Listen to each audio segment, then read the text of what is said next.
In the middle of the 14th century, a disaster of almost unimaginable scale descended upon the known world. It was a catastrophe that respected no borders, no social class, and no age. From nobles to peasants, the young to the old, none were spared. It arrived not with the clash of armies or the declarations of kings, but as an invisible, silent predator. This event, which we now call the Black Death, would not merely claim lives. It would fundamentally rewrite the course of human history, shaking the very foundations of society, economy, and culture. A stark reminder of humanity's vulnerability to the natural world. To truly comprehend its impact, we must ask, how could a microscopic organism kneel great civilizations and redirect their future? To answer, we become historical detectives. We trace the web of cause and effect the plague spun across continents. Maps reveal the highways of contagion. Trade routes and treacherous seas spread prosperity and devastation, from a distant outbreak to seismic change across Europe and the Middle East. The story begins not in Europe, but in the vast, arid plains of Central Asia. Its precise origin is debated, yet evidence points to the steppes near Lake Issyk-Kul in the 1330s. Here, nature incubated a menace. Wild rodent reservoirs, including marmots, harbored the pathogen. The culprit, Yersinia pestis. Climate shifts likely disrupted habitats, pushing infected animals toward human routes. Trade caravans stitched together ecosystems and risks. The flea was the vector. Its blocked gut turned each bite into an injection of plague. A simple, grim mechanism became a pandemic engine. Goods, animals, and travelers ferrying an unseen hitchhiker. Bubonic plague brought swollen lymph nodes, buboes, fever, vomiting, delirium. Pneumonic plague leapt through the air, often killing within days. Septicemic plague overwhelmed the blood with terrifying speed. Without germ theory, terror filled the void with miasmas, divine wrath, and witchcraft. The Mongol Empire unified vast routes, inadvertently perfecting conditions for spread. By the late 1340s, the plague reached Kaffa, a Genoese outpost on the Crimean coast.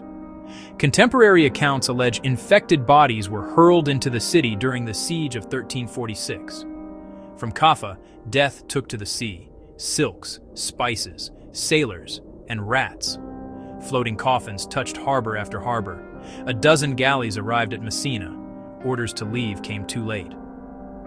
By early 1348, Italian mercantile cities became epicenters. Overland and upriver, the contagion fanned across Europe. Simultaneous landfalls struck Spain and North Africa. By summer 1348, it crossed to England, likely via Melcombe Regis. Within 2 years, nearly every corner of Europe was touched. Dense cities bred rats and fleas, yet rural areas suffered as well.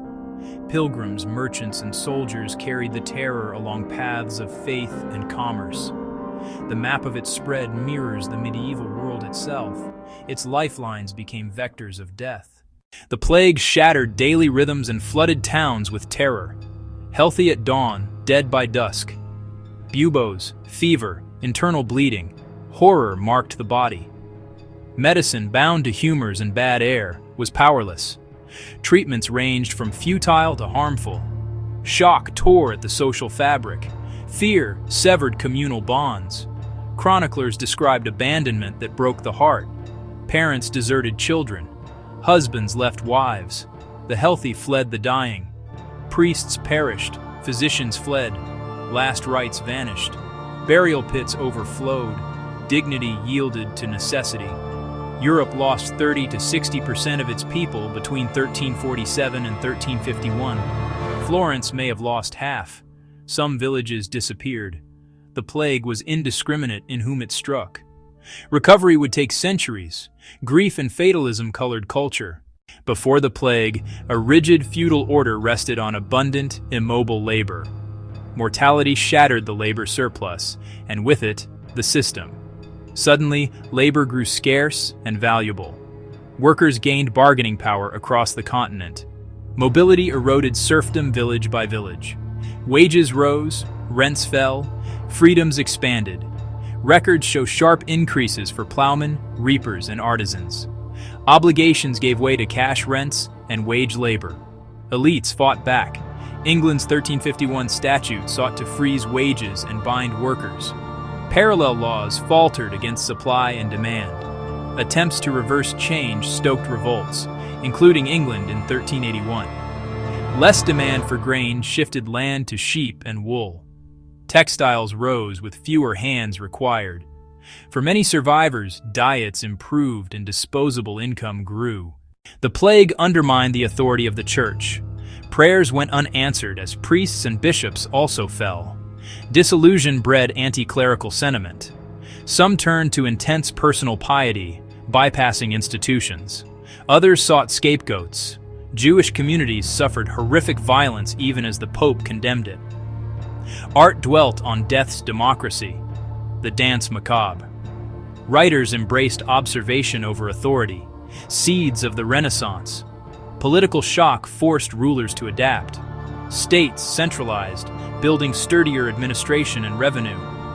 As feudal nobility waned, monarchs and nascent nations filled the vacuum. A cultural pivot set the stage for Renaissance thought. Rudimentary public health, boards of health and quarantines took root. From crisis emerged centralized states and the foundations of the modern world. To summarize is to trace a chain from a bacterium in Central Asia to a reshaped world. Trade networks, the lifeblood of the age, carried the contagion. Interconnectedness bred vulnerability. Demographic collapse, social breakdown, and crisis of faith followed. Ports opened the gates, roads spread the flame. Labor scarcity shattered feudal bonds, workers gained leverage. Wages rose and a cash economy advanced. Social strain sparked revolts and forced the nobility to adapt. A merchant class rose as monarchs centralized power. The Black Death became a turning page, not only a biological event. It accelerated trends and began new ones, in technology and learning. Renaissance creativity and later reform would grow in this soil. Public health took early shape. The paradox: out of disaster, a new world emerged.